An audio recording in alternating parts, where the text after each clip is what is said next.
Hello, everybody. Welcome to the first ever video version of the Rundown. The format is to cover every game, cover every fantasy relevant player. That's what you're going to get in the more in-depth version on paper, so to speak. Here, the video version, what we're going to try to do is just hit the key players in each game. We'll expand where we need to, but if we don't need to dive into anything, then we're just going to blow right past it. So, Baltimore Ravens, Washington football team. The strength of the Washington defense was their defensive line. They're down Matt Ioannidis now and Chase Young. Ioannidis on IR. Young probably for a while. I think that was a groin injury. What this means is that anybody who is concerned about Lamar Jackson after his dud performance last week need not be. Kyler Murray tore this team up. 8 carries, 67 yards, and 2 touchdowns in week 2. It's similar type quarterback, dynamic rush first guy. Lamar's going to be totally fine. Everybody needs to go back to the pass catchers too. The backfield a little bit shaky. As far as the Washington side of things goes, Haskins apparently is under the gun. Ron Rivera said that there is a cutoff point for what his team can tolerate. If it's me, I'm letting Haskins develop, but it's not. They paid a 5th round pick to Carolina to acquire backup Kyle Allen. Offensive coordinator Scott Turner for Washington was in Carolina last year when Allen started 13 games. Allen, he did all right. He got some rushing production going in the back half of the year, or the back end of the year, so to speak. Would he be much of a downgrade from Haskins as far as accuracy goes? Probably not. Terry McLaurin is going to be a target hog. He does have that thigh injury, but the word on the street is that thigh injury, that it's typically something that denotes just a bruise. It can be a deep bruise, it can be painful, but it's not a bone bruise, so we don't expect Scary Terry to miss any time. As far as the other top dog there goes, Logan Thomas, his usage has been sublime. He's up there with the leaders with snap share, routes run, target share. The issue is, as Rich Rebar tweeted out for PFF, he has 50% of his passes have been catchable. So that's league worst. Greg Olson last year had almost 600 yards playing with Kyle Allen. If there is a switch that might actually bode well for Logan Thomas, we don't know. As far as the backfield goes, we are all pumped about Antonio Gibson, but this week Ron Rivera said that J.D. McKissic is also on the verge of a breakout. So I'm limiting him to just a flex option, though he's not quite in that RB2 territory like we hoped he'd be. Chargers and Bucks should have been a defensive showdown. Chargers lost 5 or 6 of their defensive starters, though, across the D-line, their pass rushers, Chris Harris in their secondary. So as far as the Bucks are concerned, we're not worried about this at all. We're starting Tom Brady. His ceiling is as high as ever, even though he is down. Chris Godwin, Leonard Fournette is also out. Scotty Miller is battling I believe it's a hamstring injury, and Justin Watson a shoulder injury. So Mike Evans is getting as many targets as he can handle. The 2 tight ends, Gronk has the stronger showing as of late. Arians maybe goes with the hot hand approach, but the thing that we know for sure is that Ronald Jones is going to get the highest workload he's seen all year because Leonard Fournette is out. As far as the Chargers goes, Herbert is averaging like 16.5 rushing yards per game. It's a nice little floor. It's not quite as high as we want it to be, but he immediately breathed life into Keenan Allen as now a wide receiver 1, and Austin Eckler. He jumped him up to 11 targets last week. His targets went 1, 4, and 11 in the 3 weeks 1 through 3.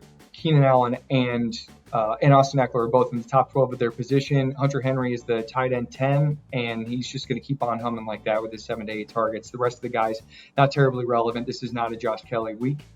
Moving on to the next one. Okay, Seattle Seahawks, Miami Dolphins. So game script is the only thing that could affect the Seattle passing game, but we're starting everybody. David Moore might even be worth a flex option for second half production. Greg Olson is the snap leader, but gets work taken away from him. I wouldn't be frightened to start him in this matchup, though. What we really, really like is Miami. Miami's going to be throwing all game long. It's quite possible this is their highest pass attempt game in 2020, as they're going to be playing from behind almost immediately. So if you need a quarterback, Ryan Fitzpatrick, his floor is 0 because he could be benched for Tua Tagovailoa, but his ceiling is as high as it will ever be. The Seattle Seahawks have allowed 1,292 passing yards through 3 games. It's close to 150 passing yards ahead of the next team.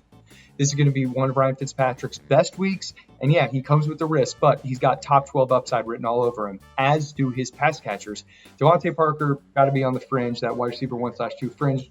Preston Williams, also can be up there as a big-time scorer with Parker. I think that 100 yards and a touchdown is totally within everybody's range of outcomes, those two guys, for this matchup.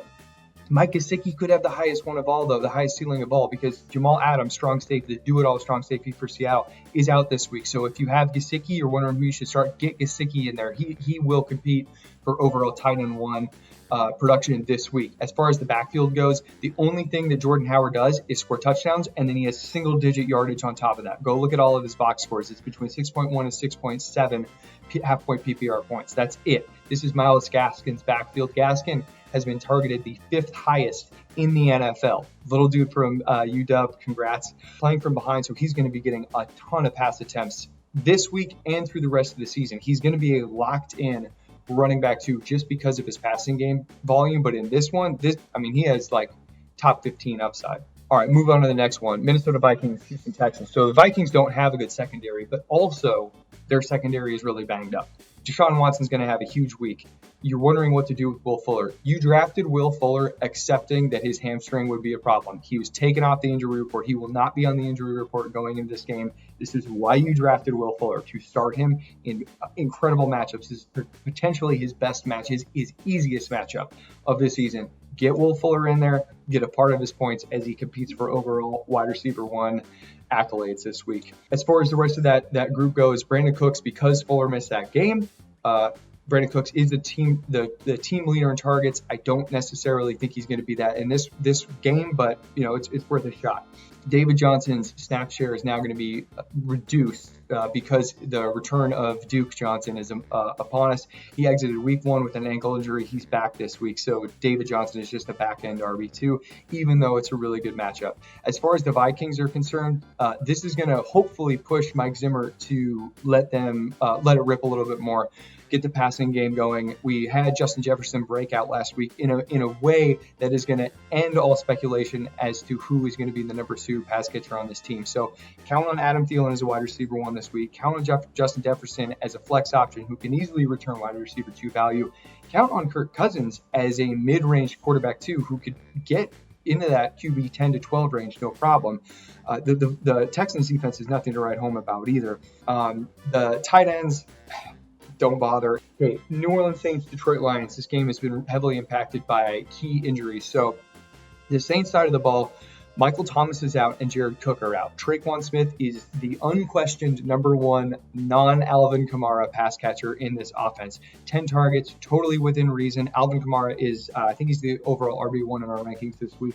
Traquan Smith deserves back-end wide receiver 2. On the flip side of the ball, Kenny Galladay, he showed very well coming back from his injury last week. And this week, he gets a Saints secondary that is down Marshawn Lattimore and Janoris Jenkins. So the fear that we had in starting Kenny Galladay this week, we don't need to have it. Kenny Galladay, fringe wide receiver 1/2, and think about starting T.J. Hawkinson too. The backfield is a total landmine or a minefield. Just ignore it completely. Cleveland Browns, Dallas Cowboys. Dallas routinely has given up 20 and 40-yard touchdowns over the last 2 weeks. They generously had one taken off because Metcalf had that ball punched out towards the end of or mid-game last week. What we can take from that is that Odell Beckham Jr. is probably going to have one of his best games of the season. I expect to see vintage Odell. He was on the injury report this week with a back injury, but he's been cleared. He's good to go. Jarvis Landry should also have an awesome game. Slot to receiver Tyler Lockett last week nabbed 3 touchdowns, but 2 of them were from the 1-yard line.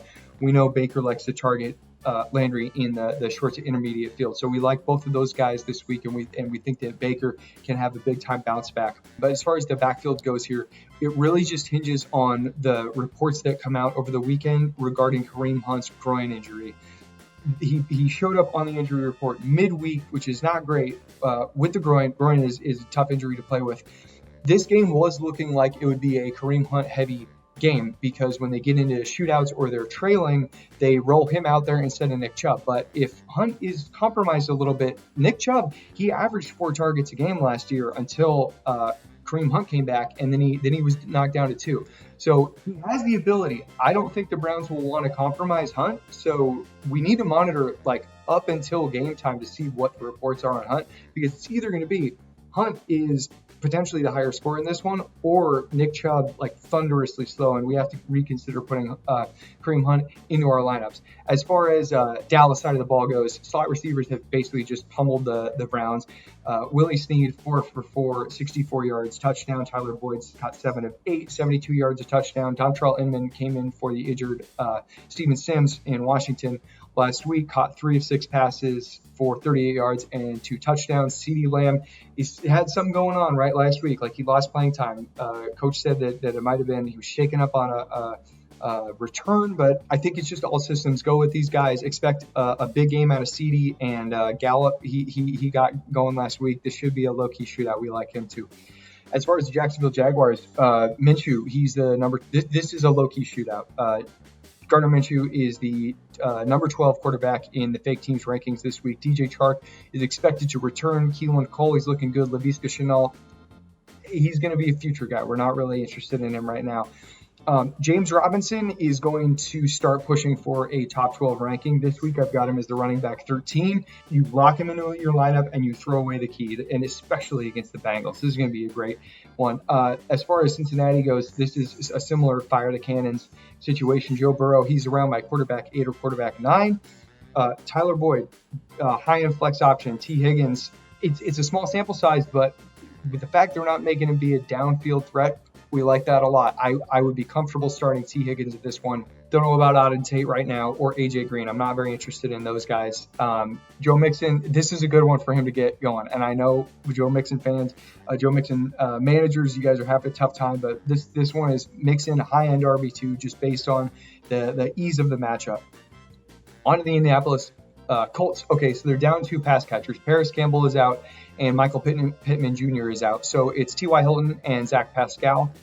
The Bears aren't necessarily a team you're going to end up passing a ton on, though, so I can't count on these guys as any more than flex options. Personally, I will feel comfortable rolling with Mo Alley Cox after what we've seen out of him, but understand there is a Jack Doyle snap share potential downside to him. As far as the Bears go, Darnell Mooney he outsnapped Anthony Miller in each of the last 2 games. Miller is better. I think Miller will duke it out with Jimmy Graham to be the interior guy. But we have to keep our eye on Mooney. That said, Allen Robinson is a wide receiver 1, and Miller is a flex option. But keep your eye on Mooney. You could start Nick Foles in a pinch, but if you're having to choose, go back and start Ryan Fitzpatrick. Arizona Cardinals. Okay, 2 big-time receiver injuries here. So we have Christian Kirk, I think it was a groin injury, and DeAndre Hopkins, ankle. Cliff Kingsbury today said if he can go, then he'll go. But we do want to be cautious with him because we're thinking of the whole season, right? They're thinking playoffs. So what we take away from this is start Andy Isabella. Through the last 2 games, Andy Isabella is 6 of 6 for 114 yards and 2 scores. He's going to be playing the downfield role in this one. And against the Carolina Panthers, this is an awesome matchup for these teams to pop off. So I like Andy Isabella. We can only trust him as a flex option, but he has serious multi-long TD touchdown potential. So I would be getting Isabella into a lineup wherever possible. If DeAndre Hopkins is good to go, I would play him. Chase Edmonds, likely to see some slot routes this week. It's not a guarantee, but think about it. Moving on to the Carolina Panthers, start everybody. Teddy Bridgewater is a high-end quarterback 2 streaming option. We've seen Mike Davis seriously just got the Christian McCaffrey passing game usage, the dual threat usage, and we love DJ Moore and Robbie Anderson. Get those guys in your lineup, leaving out Curtis Samuel and Ian Thomas. Moving on to the 1:05 or 1:25 Pacific time afternoon games. New York Giants, Darius Slayton, tough matchup. Going to see Jalen Ramsey. We don't like that. Cole Beasley, though, hung 6 out of 7 targets for 100 yards on the Rams last week. So Golden Tate could be the guy to flex this week. Don't touch Danny Dimes. Don't touch Evan Ingram. And do not touch the backfield. You can add Devontae Freeman and put him on your bench so you could start him a few weeks from now once he's learned the offense if necessary, but it's not a great situation. On the Rams side of the ball, Tyler Higbee, he's seeing a kind of Darren Fells, Jordan Akins type snap share with Gerald Everett. He's still the better guy. He's still a tight end 1, but I told you not to draft him early because of how many guys they have running routes out of the slot with Kupp. and Everett in there too. Most importantly, though, Darrell Henderson looks great. Cam Akers has a rib. He's got a rib cartilage injury. He's going to be out for a little while. I mean, it's seemingly not close each week. Malcolm Brown had his pinky surgically repaired last Monday. He's not catching any passes. This is Darrell Henderson's backfield right now, and fantasy football is an ecosystem of 2 to 3 week increments. So get Darrell Henderson, and seriously, he's a high-end RB2 right now. Moving on to Buffalo Bills at Las Vegas Raiders. Okay, John Brown, apparently his calf injury is not that big of a deal. I'm pretty surprised. But if he's active, we're starting him because this Raiders defense can't stop anything. You know who else? I mean, Stephon Diggs, Josh Allen, these guys are the pinnacle of their position right now. As far as the backfield goes, apparently Zach Moss is coming back, but he's basically just the goal line back right now who comes in second to Josh Allen, so don't worry about him. Devin Singletary is flexible. Raiders, this is a fun one. So Henry Ruggs and Braylon Edwards are both out this week. The Bills defense is designed to prevent perimeter production. They allow production basically on the interior. So what does that mean? Hunter Renfrow, King Kong week incoming. If you need a receiver, start Hunter Renfrow. Darren Waller, I know he got skunked last week against the Patriots. That's what happens. They take away your best player. He's bouncing back this week. Both those two guys are going to cut it up on the inside. Moving on, Sunday Night Football, Philadelphia Eagles at San Francisco 49ers. Okay, so the Eagles pass catching group is just decimated by injury. So Greg Ward is in for a monster workload. Deshaun Jackson and Alshon Jeffrey are out. J-Jaw is doubtful. John Hightower is sick. He's ill. Still not the pun. He is physically not well. Greg Ward is the guy that you want to start here. And if you're desperate, John Hightower. Goddard is also out. So Ertz is King Kong week. As far as Miles Sanders' injury goes, glute injury, Edwin Porras on Twitter was talking about the fact that basically the hamstring and the glute work in conjunction. This could just be sort of a compensatory injury for the hamstring strain that Sanders suffered in training camp, but he's said to be 100% or 100% ready.